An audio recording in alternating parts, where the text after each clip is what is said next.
अरे कपड़े तो खरीद लिए, अब वादे के मुताबिक हमें मेला चलना है ना? हाँ, और मेले में झूले पे भी झूलेंगे और गुड़िया के बाल भी खाएंगे। हाँ? अरे गुड़िया के बाल भी खा लेना और खिलौने भी ले लेना। हाँ। अरे जानकी। क्या भैया, आप भी ना, घर में इतने सारे खिलौने पड़े हैं, आप तो ना कुसुम को बिगाड़ रहे हैं। चलो ना मामा, जल्दी मेले में जाना है। चलो। हाँ चलते हैं। अरे जानकी तुम भी चलो ना। नहीं नहीं भैया, आप लोग जाकर आओ, आज कुसुम का जन्मदिन है, आज इसके मनपसंद का खाना बनाऊंगी। और गुलाब जामुन मत भूलना। जरूर बनाऊंगी, मामा को सताना नहीं, और जल्दी आना। ठीक है, चलो। ठीक है, चलो चलो। एक हंसते खेलते परिवार की एक हंसती खेलती लड़की, लेकिन किसे पता था कि हालात के भंवर में उसकी जिंदगी तबाह होकर रह जाएगी।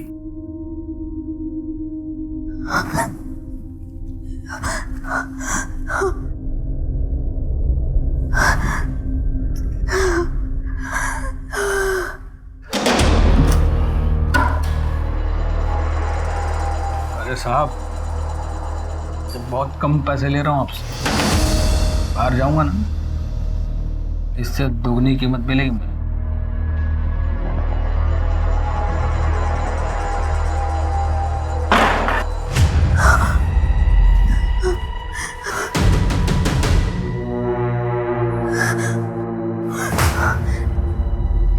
अंकल, मुझे मेरी मम्मी के पास जाना है, वो मेरा इंतजार कर रही होगी। आज मेरा जन्मदिन है ना। तुझे मम्मी के पास जाना है ना? हाँ। तो सुन, मैं जो बोलूं अगर तू वैसे ही करेगी तो मैं खुद तुझे तेरी मम्मी के पास ले जाऊंगा। आप जो बोलोगे वो मैं करूंगी। क्या करना है मुझे?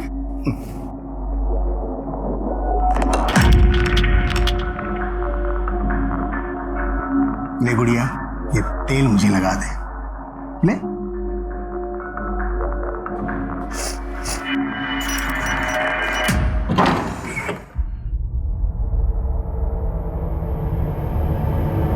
लगाएगी ना तेल?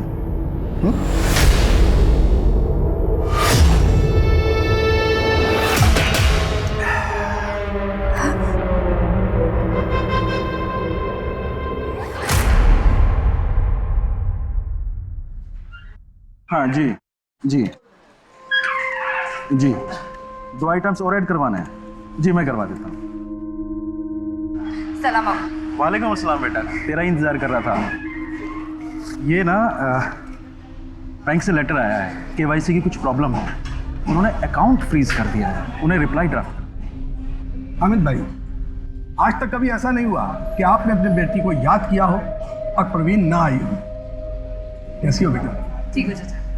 खुश रहो। अब्बू, आप मुझे अपने आधार कार्ड की कॉपी दे दीजिए। लाता ये बेटा जेरोक्स। ठीक है अब्बू, चलती हूँ मैं, शाम को मिलती हूँ। अल्लाह हाफिज। अल्लाह हाफिज।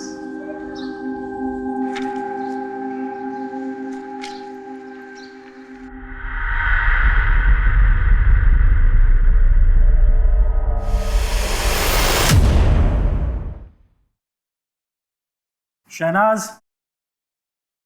अस्सलाम वालेकुम। वालेकुम अस्सलाम। हमारा हज का फॉर्म सेलेक्ट हो गया है।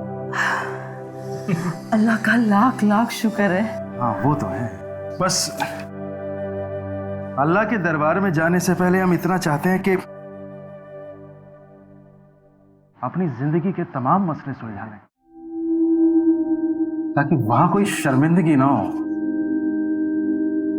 कोई कुफ्त ना हो। मैं समझ रही हूँ आपका इशारा किस तरफ है।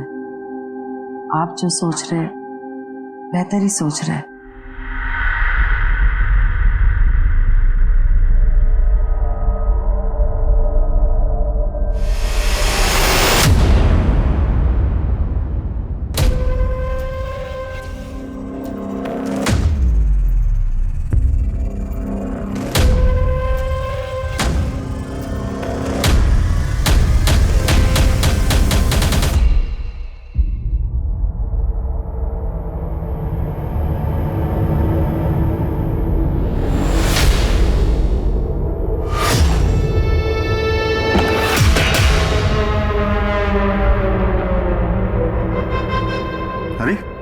मोबाइल तो इधर पड़ा है और तू उधर बैठी है, जो देखने को बोला वो देखा ना है? चाचा, हामिद चाचा, हामिद चाचा, चाचा, कहाँ हो आप? सुबह सैर के लिए नहीं जाना क्या? चाचा,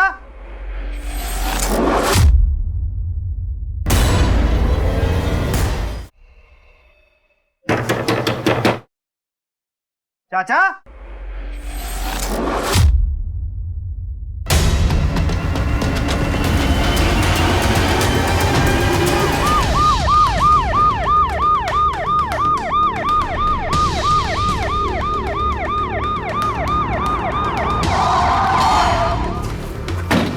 चलिए हटी हटी हटी।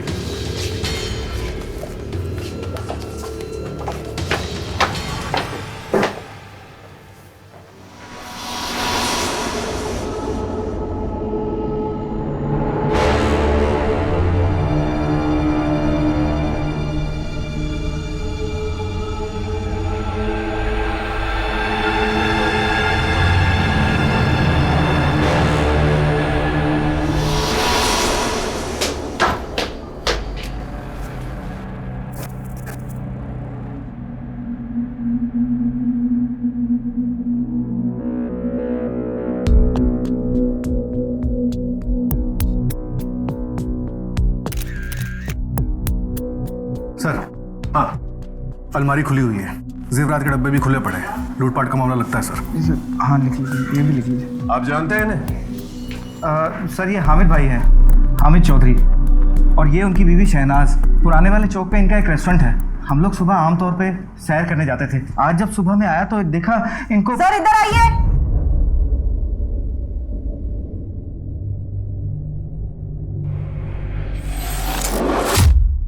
कानपुर शहर के एक ही घर में 3 हत्याओं की सनसनीखेज खबर जंगल की आग की तरह पूरे देश में फैल गई। इस ब्लैक हेडलाइन ने कई सवाल खड़े कर दिए। एक बेइंतहा उलझा हुआ क्राइम सीन पुलिस के सामने था, जिसने इस केस को बहुत पेचीदा बना दिया था। हत्या की वारदात को जिस तरह से अंजाम दिया गया था वो बेहद खौफनाक था। जाहिर सी बात है कि पुलिस पर दबाव भी बढ़ गया था। सर ये बैग मिला यहाँ से, पर कोई आईडी प्रूफ नहीं है सर। फोन है? नहीं सर, किसी के भी फोन नहीं मिले। आप इस लड़की को जानते हैं? नहीं सर, मैंने इन्हें पहले कभी नहीं देखा। सर, हो सकता है कि चोरों की गैंग के मेंबर हो। लूटे हुए माल को लेके कोई झगड़ा हुआ हो, उन लोगों ने इसे मार दिया और भाग गए। सारा प्लान मैंने बनाया था, मुझे ज्यादा हिस्सा मिलना चाहिए। चला। ज्यादा हिस्सा चाहिए? और नहीं तो क्या। सर, जिस तरह से अमित की पैंट खुली हुई है, लगता है कोई लड़की का चक्कर है।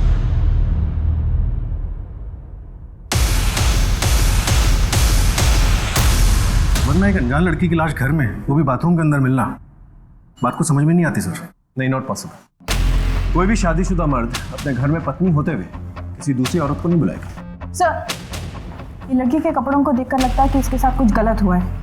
सलवार का नाड़ा बिल्कुल ढीला है सर। इतना लूज अगर नाड़ा रहा तो सलवार रुकने से रही सर। बॉडी को पोस्टमार्टम के लिए भेजा और उस लड़की के फोटोग्राफ्स सब जगह सर्कुलेट कर।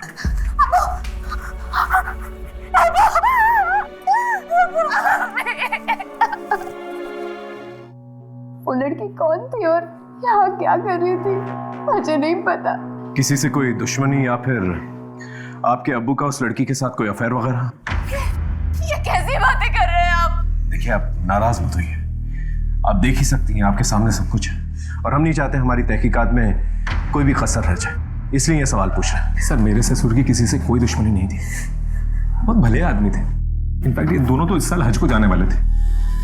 फॉर्म सेलेक्ट हो गया था। देखिए, घर में जबरन घुसने का कोई निशान तो है नहीं, और मेहमान नवाजी के लिए ये चाय, बिस्किट और मिठाई भी परोस सके। हाँ, लेकिन जिस तरह से पैसे और ज्वेलरी गायब है, उसे देखकर तो यही लगता है कि मर्डर चोरी के इरादे से किया गया है। इसलिए आपको किसी पे शक तो प्लीज जरा सोच के बताइए। ग्रामोफोन? जी, ग्रामोफोन नहीं है, यहाँ पे एक एंटी ग्रामोफोन भी था। अजीब बात है सर, पैसों और ज्वेलरी के साथ कोई ग्रामोफोन भी उठा के ले गया। बात को समझ में नहीं आई। एंटीक था, जो कोई भी इसे ले गया है उसे इसकी कीमत का अंदाजा होगा, इसलिए उठा कर ले गया। फिलहाल तो कुछ भी समझ में नहीं आ रहा, लेकिन समझ जाएंगे। सर, आप बेफिक्र रहिए, हम पूरी कोशिश करेंगे। जी, जय हिंद। सर हाँ कर। हामिद के घर के पास एक जगह सीसीटीवी लगा है, लेकिन उस घर का मालिक परवेज अपने परिवार के साथ लखनऊ गया है शादी अटेंड करने। उसके वापस आने के बाद ही हमें सीसीटीवी फुटेज मिल पाएगा। उस लड़की के बारे में कुछ पता चला? सर उसकी फोटोग्राफ सभी पुलिस स्टेशन में सर्कुलेट करवा दिए और खबरियों को भी काम पे लगा दिया है। सारे ज्वेलर्स, रेस्टोरेंटदारों और जितने भी पुराने सामान खरीदने और बेचने वाले उन सबको खबर कर दो। ओके? समझ में नहीं आ रहा इस लड़की का क्या कनेक्शन है इन लोगों के साथ। आखिर वो वहां पर कर क्या रही? उसे क्यों मारा? हो सकता है इस लड़की की वजह से ये पति पत्नी मर गए, या फिर पति पत्नी की वजह से ये लड़की। ये दोनों ही एंगल्स को हमें अच्छी तरह से टटोलना होगा। उम्र तो 18 है ना, झूठ तो नहीं बोल रहा? भाई ऐसा है, इन लड़कियों के कोई कागज वागज तो होते नहीं। अभी तो बनवा लियो, जो तेरी मर्जी आए उम्र लिखवा लियो। बैठ जा।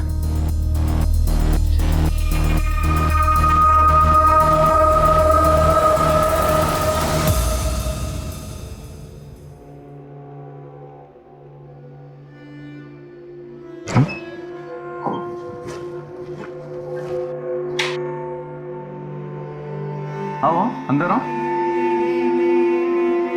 आओ आजा। ये है अपना छोटा सा घर, लेकिन तुझे रानी बना के रखूंगा। पर हाँ, आज से तेरा नाम रुखसार है। चलो मैं तुम्हें हमारा कमरा दिखाता हूँ। ये है हमारा कमरा। हाँ, तुझे जो चाहिए बेझिझक बता देना। मुझे मेरी माँ से मिलना है। ज़्यादा तो याद नहीं है, पर कानपुर में किदवी नगर में घर था हमारा। ठीक है, ले जाऊंगा, लेकिन आज की रात ये सब बात मत कर।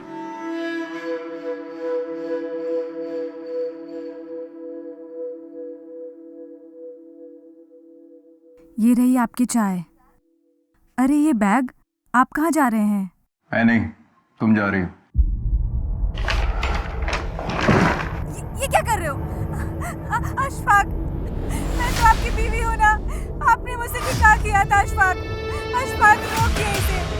लेके जा इसको।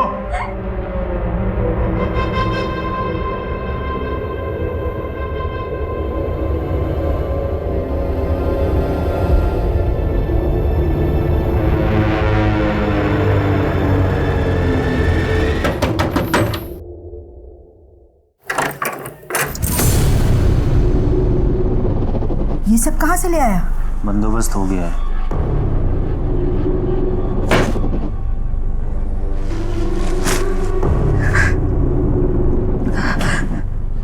ये तुमने ठीक नहीं किया।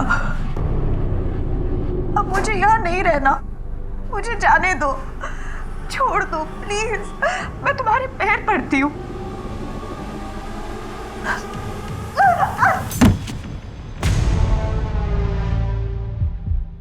और इसे कब तक झेलना पड़ेगा? मैंने तो अपना काम कर दिया है, देखते हैं बर्फ कब तक पिघलती है। देखो परवीन, मुझे लगता है हमें पुलिस को सब कुछ बता देना चाहिए। नहीं, हम नहीं बताएंगे।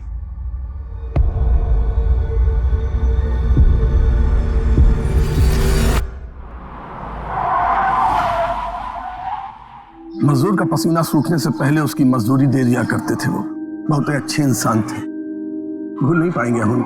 पूरे मार्केट में गम और गुस्से का माहौल है साहब। अब इनके जैसा नेक इंसान कहाँ मिलेगा? अब हमारे संगठन की मांग है सर कि जल्द से जल्द इनके कातिलों को ढूंढ निकालिए।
असलम चचा, कल से रेस्टोरेंट खोलते हैं, हम बैठेंगे रेस्टोरेंट में।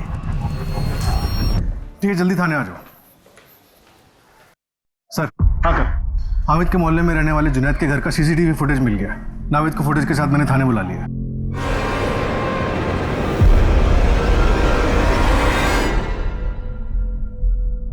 इस लड़के को पहचानते? नहीं सर। करण, इस लड़के के डिटेल्स निकाल।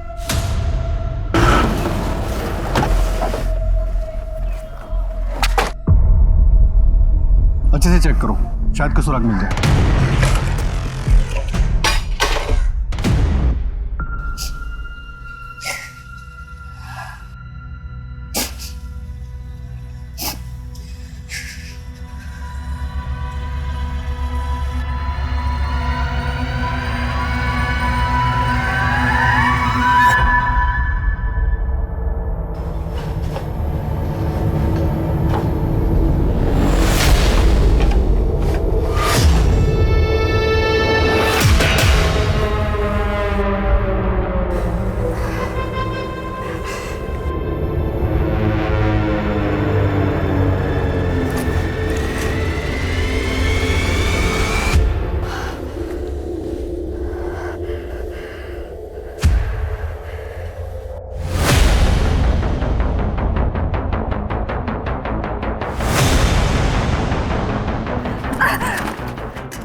इसे पहचानते हैं आप? इसे आपके मोहल्ले में देखा गया? नहीं सर। नहीं। कोई ऐसी बात याद करके बताइए जो हमारी मदद कर सके। लगभग 1 साल पहले अब्बू को किसी ने गोली चलाई थी।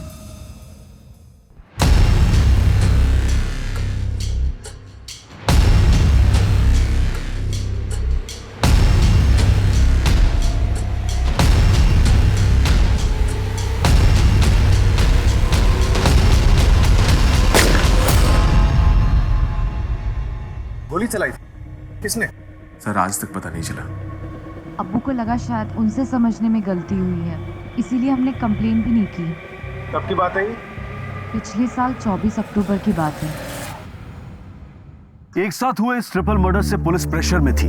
ये केस अब एक जिगजैग आरी की तरह से हो गया था। पुलिस टीम हाथ हाथी एक एक इंफॉर्मेशन से इस केस को समझने की कोशिश कर रही थी। सर, अगर पोस्टमार्टम रिपोर्ट आ गई है। रिपोर्ट के मुताबिक तीनों की हत्या किसी धारदार हथियार से गला काटने की वजह से हुई थी। और एक बात सर, इस लड़की की लाश हमें बाथरूम में मिली थी। मारने से पहले उसके साथ सेक्सुअल एक्टिविटी हुई थी। डीएनए रिपोर्ट्स क्या कहते? सर, डीएनए रिपोर्ट्स हामिद से तो मैच नहीं होती, कोई और ही था। साहब, आपने जो फोटो भेजा था ना, उसका नाम आमिर है और बड़ी मस्जिद के पीछे अपनी अम्मी जोया के साथ रहता है। एक और बात साहब, हामिद चाचा की एक बेटी और है। 400 तो मरने की अहम था। 24 अक्टूबर को पिछले साल हामिद पे गोली चलाई गई थी मस्जिद के बाद। थोड़ा पता तो करना किसने गोली चलाई थी और किसके कहने में चलाई थी। हो जाएगा साहब। ये ले। नहीं साहब, अम्मी चाचा जैसे आदमी के लिए काम में पैसे लेके नहीं करूँगा। चलता हूँ साहब।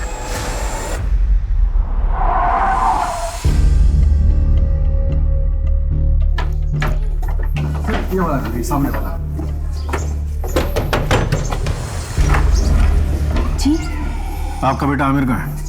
वो कई दिनों से घर से गायब है। आपका बेटा कई दिनों से घर से गायब है और आपने पुलिस में कंप्लेंट तक नहीं करवाई? तलाशी लो अंदर। लेकिन साहब, सर अंदर कोई नहीं।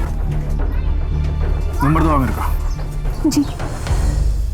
आपने हमसे एक बहुत बड़ी इंफॉर्मेशन छुपाई है। आपकी एक और बहन है? जी है। माँ बाप के मरने के बावजूद नहीं आई, क्यों? और ये बात आपने हमसे क्यों छुपाई? क्योंकि अब्बू उससे बहुत नाराज थे। अब्बू, बैंक का काम हो गया है, आप टेंशन मत लो, कॉल आ जाएगा आपको।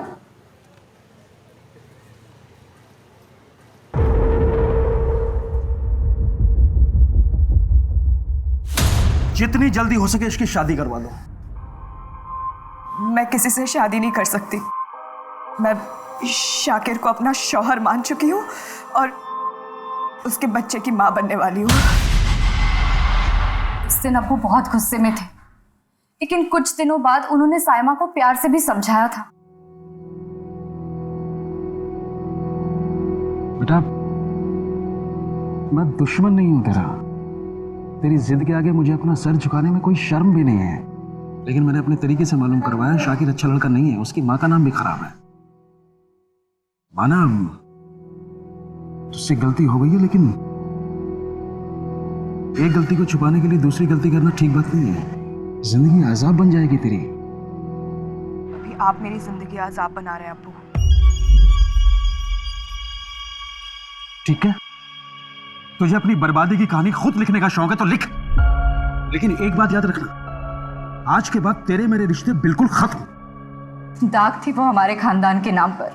अम्मी और अब्बू उसे सबसे ज्यादा चाहते थे और उसी ने अम्मी अब्बू को सबसे ज्यादा तकलीफ दी। शाकिर करता क्या है? कुछ भी नहीं। अब्बू ने कहा था कि पैसों के लालच में आकर उसने साइमा के साथ निकाह किया था। कहाँ रहती है आपकी ये बहन साइमा? अब्बू की एक एक बात सच थी। मैं ही गलत थी। शाकिर ने मुझे कभी खुश नहीं रखा। क्यों? आपकी तो लव मैरिज हुई थी ना? लेकिन शाकिर ने मुझसे शादी अब्बू की जायदाद और उनके पैसों के लिए की थी। जब मैंने ही उनका घर छोड़ दिया तो धीरे धीरे वो मुझे सताने लग गया। मैं कहीं भाग ना जाऊं, इसलिए मुझे बांध के रखता था। आपका बच्चा कहाँ है? मैंने अम्मी और अब्बू से झूठ बोला था कि मैं शाकिर के बच्चे की माँ बनने वाली हूँ।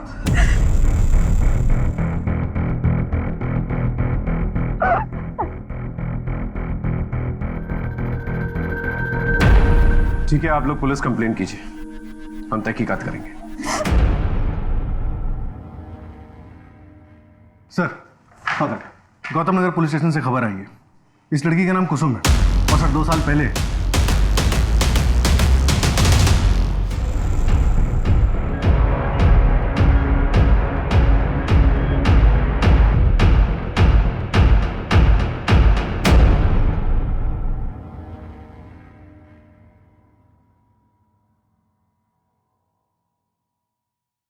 चल बता, नाम क्या है? रुखसार जी कुसुम। उस रेड के बाद सभी लड़कियों को नई ज्योति नाम की किसी एनजीओ में भेज दिया गया था। कुसुम की निशानदेही पे पुलिस ने वो रेड डाली थी। हालांकि कुसुम को भी बहुत टाइम लगा उस ट्रॉमा से बाहर निकलने के लिए। बड़ी दर्दनाक कहानी है सर उसकी।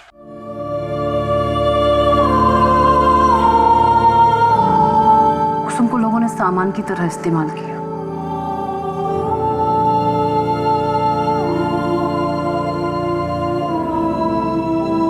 खरीदा, मन भरने तक इस्तेमाल किया, फिर आगे बेच दिया। जी कुसुम। कुसुम ने कभी अपने परिवार के बारे में कोई जिक्र किया? हाँ, उसने बताया था कि कानपुर में ही था उसका घर। हमने कोशिश की उसके परिवार वालों को ढूंढने की। तुमने जो घर के बारे में बताया था, वहां तो कई सालों से कोई और रहता है। कहाँ चले गए? किसी को नहीं पता। कुसुम हामिद को कैसे जानती थी? हामिद जी अक्सर हमारे यहाँ डोनेशन देने आते थे। कुसुम को मैंने ही उनसे मिलवाया था। अच्छा, तो ये है वो बच्ची? जी, ये है कुसुम जिसके बारे में मैंने आपको बताया। बस इसके माँ बाप को ढूंढ रहे हैं। उसके घर देर है, अंधेर नहीं है। मैं दुआ करूंगा कि तुम जल्द अपने माँ बाप से मिलो। अपनों से बिछड़ने का गम क्या होता है मैं समझ सकता हूँ। बेटा, इस दुनिया में अपने आप को अकेले बिल्कुल मत समझना। मुझे अपने पिता की तरह ही समझो। मेरे बहुत से लोग हैं इस कानपुर शहर में जानने वाले, मैं उन सबसे बात करूंगा। शायद वो लोग हमारी कुछ मदद कर सकें। कुसुम को उम्मीद भी नहीं थी सर, और हामिद जी ने उसके परिवार को ढूंढने के लिए एड़ी चोटी का जोर लगा दिया। और फिर एक दिन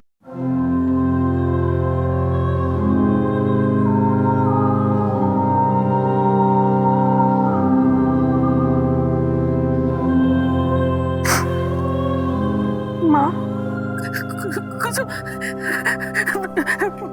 सब मुझे कहते थे कि तू कभी नहीं आएगी, लेकिन मुझे यकीन था बेटा तू मुझे जरूर मिलेगी। तुम्हारे जाने के बाद सब बेचकर हम चित्रकूट आ गए थे, लेकिन तू इतने साल कहाँ थी बेटा? माँ, बहुत लंबी कहानी है, मैं आपको मिलकर बताती हूँ ना। हामिद चाचा की वजह से ये सब मुमकिन हो पाया है। माँ, बस 2 दिन में मैं आपके पास आ जाऊंगी।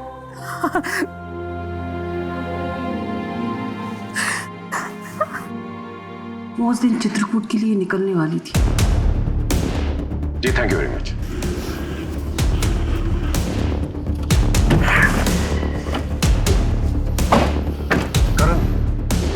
कहीं ऐसा तो नहीं कि कुसुम के इतिहास ने इन लोगों का इतिहास बना दिया?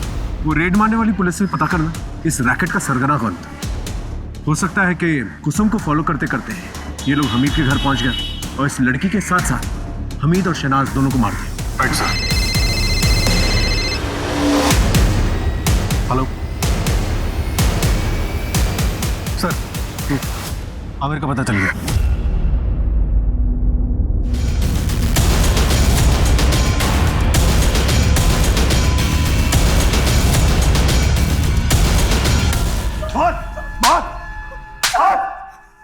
साहब, मैंने किसी को नहीं मारा साहब, मैं तो बस चोरी के इरादे से घर में घुसा। और साहब मैं जब वहाँ पहुँचा तो वो सब देखने के बाद मैं बहुत डर गया था साहब, और भाग ही रहा था कि मेरी नज़र गामोफोन पर पड़ी। मैं उसे चुरा कर वहाँ से भाग गया साहब, बस इतना ही सर। तुझ पर भरोसा करने के लिए कोई वजह नहीं है मेरे पास। इसका डीएनए टेस्ट करवा। पुलिस इस केस को जितना सुलझाने की कोशिश कर रही थी, ये उतना ही उलझता जा रहा था। पुलिस के हाथ एक भी ऐसा सबूत नहीं लगा था जो इस केस को सही दिशा दे सके। आमिर के खुलासे के बाद भी पुलिस इन तीनों मर्डर्स के पीछे का मकसद नहीं समझ पा रही थी। एक तरफ कुसुम की जिंदगी भी कई मामलों में उलझी हुई थी, वहीं दूसरी तरफ हामिद की जिंदगी में भी परेशानियों की कमी नहीं थी। हत्या के कारणों को एक एक व्यक्ति से जोड़कर बारीकी से टटोला जा रहा था। ये तहकीकात पुलिस के लिए बेहद मुश्किल थी। कुसुम? कौन कुसुम?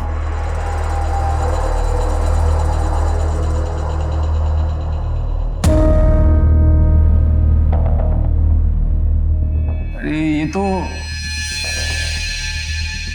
क्या नाम था इसका, कुछ याद नहीं आ रहा साहब। वो क्या है ना, हर क्लाइंट इनको अपना ही नाम देता था।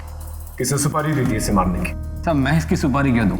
क्योंकि इसने पुलिस में खबर करके तेरे धंधे को चौपट करवा दिया। अच्छा, तो ये थी? अच्छा वो मर गई। सर, जेल के अंदर की खबरियों को एक्टिवेट करता हूँ। अगर इसने कुछ किया होगा तो बाहर जरूर बात आएगी। साहब, गुड्डन नाम के आदमी को हामिद चाचा के 2 नंबर वाले दामाद ने सुपारी दी थी जान से मारने के लिए, और इस 2 नंबर वाले दामाद का नाम साकिर साहब।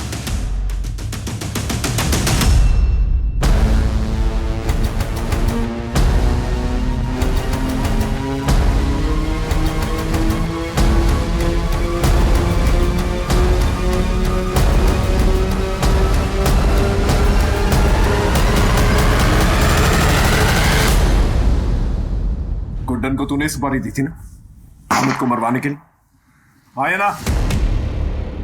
हाँ सर। सर उस दिन मैं नशे में था, गुस्से में था सर। मुझे लगा कि साइमा के झूठी माँ बनने की खबर सुनकर वो मुझसे मिन्नतें करेंगे शादी के लिए, लेकिन सर उन्होंने ऐसा नहीं किया। इसीलिए साइमा को टॉर्चर कर रहा था, और जब वो टूटी नहीं तो उसके माँ बाप को मरवा दिया। नहीं साहब, हमीद अंकल ने तो खुद मुझे घर पे बुलाया था। साइमा जिद्दी है, वो मर जाएगी लेकिन कभी मेरे आगे हाथ नहीं फैलाएगी। मैं तुम्हें कारोबार के लिए पैसे दूंगा, लेकिन तुम्हें मुझसे एक वादा करना होगा कि तुम कभी भी साइमा को कोई भी दुख नहीं दोगे। अब्बू, इसे कुछ भी दे दीजिए, ये सुधरने नहीं वाला। और साइमा ने अपना रास्ता खुद चुना है, तो भुगतने दो ना उसे भी और इसे भी। सर इससे पहले वो कुछ दे पाते उन्हें किसी ने मार दी। सर परवीन और उसका शौहर जितने शरीफ दिखते हैं उतने शरीफ है नहीं सर। सर, ये रही डीएनए रिपोर्ट।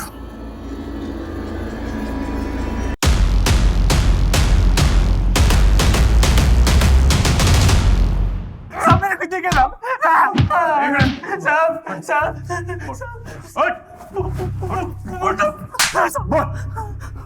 बोलता हूँ साहब।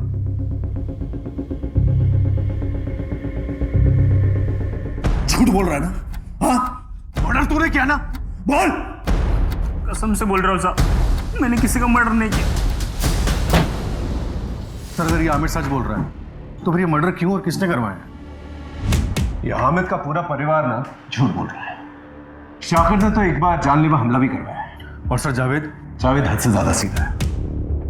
मनोज को किसी बात से कुछ लेना देना ही नहीं है। एक काम करते कर, दोबारा से क्राइम सीन पे चलते हैं, बारीकी से घर और मोहल्ले की जांच करते हैं। हम श्योर कुछ ना कुछ मिलेगा। ओके? कहते हैं कि हर क्राइम सीन अपनी कहानी खुद बयां करता है, लेकिन कई बार ऐसा होता है कि सच कुछ और होता है और पुलिस की आंखों को कुछ और ही दिखाया जाता है। जो बारीकियां, जो डिटेलिंग पहली बार में नजरअंदाज हो जाती है, उसके लिए पुलिस को क्राइम सीन पर कई बार जाना पड़ता है। पुलिस ने हार नहीं मानी और हर बार एक नए जोश के साथ अपनी तहकीकात जारी रखी। इस केस में भी ऐसा ही हुआ। उनकी यही सूझबूझ उनके काम आ गई।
करण, जरा यहाँ ना।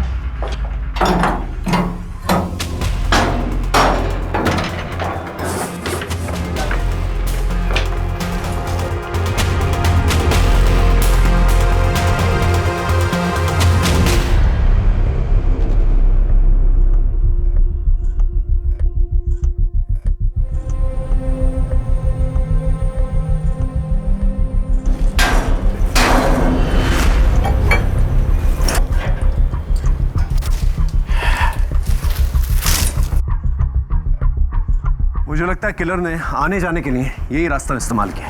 वो ये बाउंड्री चढ़ के यहाँ पर आया होगा। किचन का जो पिछला हिस्सा है उसमें पुराना ताला लगा हुआ है और यहाँ पर ये नया ताला। और सामने के सीसीटीवी फुटेज में हमें कोई आता जाता नजर नहीं आया। और घर में आने जाने के लिए और कोई रास्ता है नहीं। वो किचन का दरवाजा भी बंद है, तो यही एक रास्ता बचता है। कातिल ने यही रास्ते को इस्तेमाल किया है। और ये खून के धब्बे, स्किन टिश्यूज और ये फटा हुआ कपड़ा ये बताते हैं कातिल ने आते जाते वक्त जब इस खिड़की का इस्तेमाल किया होगा उसे गहरी चोट लगी होगी। कातिल अपने जिस्म पे अपने करतूतों के निशान लेके घूम रहा है। एक काम करो, एरिया के जितने भी डॉक्टर्स हैं ना उनसे पूछताछ करो। उससे किसी न किसी से तो इलाज करवाया होगा। और फॉरेंसिक टीम को जल्दी से यहाँ भेजो। Right sir. पुलिस की नजर एक ऐसे रास्ते पर पड़ी थी जो आम रास्ता नहीं था और अपनी तहकीकात में कोई कसर ना छोड़ते हुए पुलिस ने फिर एक बार नए सिरे से पूछताछ शुरू की। हाँ सर, 15 टाके आए थे। ये आया तो था इलाज के लिए, लेकिन दोबारा नहीं आया। ये मेडिसिन भी वो लेके नहीं गया। पुलिस के हाथ अब सबूत आ चुके थे, लेकिन पुलिस पूरी जिम्मेदारी और सूझबूझ के साथ कातिल पर हाथ डालने की तैयारी में जुट गई।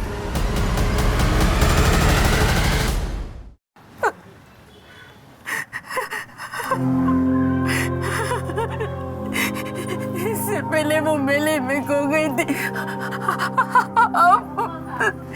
मेले में खोई नहीं थी, बेच दी गई थी।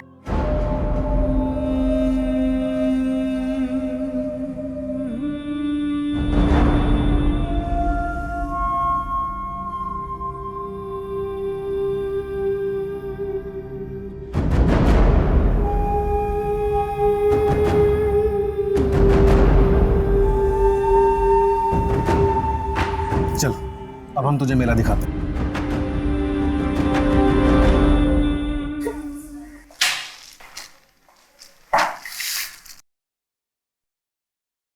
दोबारा से पट्टी करवाने नहीं गए?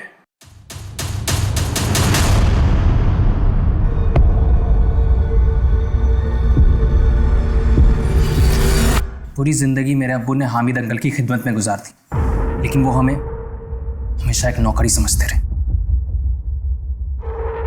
ये गाड़ी अभी तक यहाँ क्या कर रही है? इसे तो 2 घंटे पहले निकल जाना चाहिए था। इतना बड़ा कैटरिंग का ऑर्डर है, आज तक किसी कस्टमर ने मुझसे इस तरह से बात नहीं की है। और ये जो रेस्टोरेंट है ना, ये सिर्फ मेरी गुडविल पर चलता है। और तू आगे फाड़ के क्या देख रहा है? और असलम तू अपने बेटे रेहान की तरह ना निकम्मा हो गया है। घर लेके निकल, चल। मुझे बहुत बुरा लगा था और मेरे गुस्से के आग को हवा दी। किसने हवा दी थी?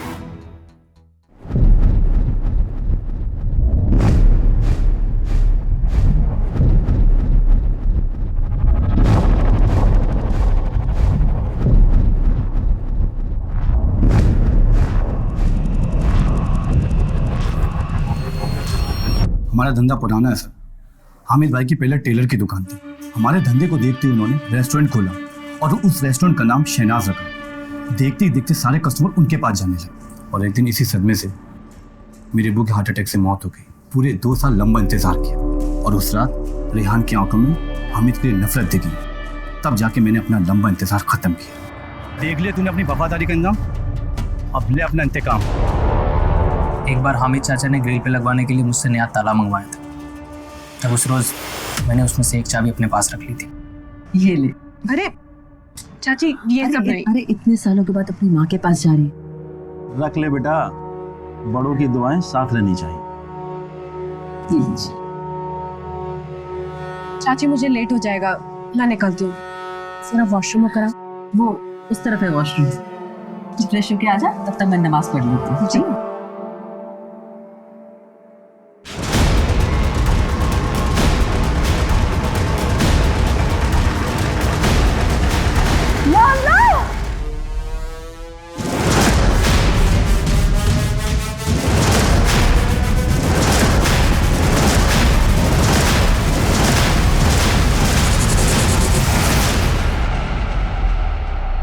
चाची,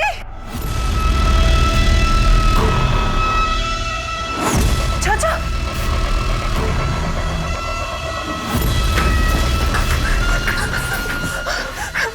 मुझे मत मारना।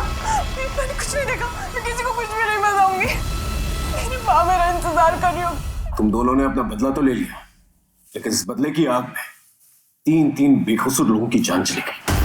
अब ना तुम्हारी पढ़ाई कभी पूरी होगी और तुम्हारा रेस्टोरेंट का बिजनेस हमेशा हमेशा के लिए ठप हो जाएगा। माता पिता हमेशा बच्चों का भला ही चाहते हैं, लेकिन कभी कभी बच्चों द्वारा लिए गए अपने इंडिपेंडेंट फैसलों से वो नाखुश हो जाते हैं। और यही वो वक्त होता है जब परिवार में दूरियां और नफरत बढ़ने की गुंजाइश बन जाती है। हामिद ने साइमा के लिए बहुत कुछ सोच रखा था, लेकिन उसने अचानक शादी कर ली और बाप और बेटी के रिश्ते में दरार पड़ गई। रेहान ने मोइन के बहकावे में आकर हामिद की जान ले ली। हामिद मोइन की रंजिश का शिकार बन गया। अब मैं अनूप सोनी आपसे विदा लेता हूं। फिर मुलाकात होगी क्राइम पेट्रोल सतर्क के ब्लैक हेडलाइंस अध्याय में एक और नए केस के साथ। और याद रखें, क्राइम और आपके बीच में सिर्फ इतना फर्क है कि आप कितने सतर्क हैं। सतर्क रहें, सुरक्षित रहें। जय हिंद।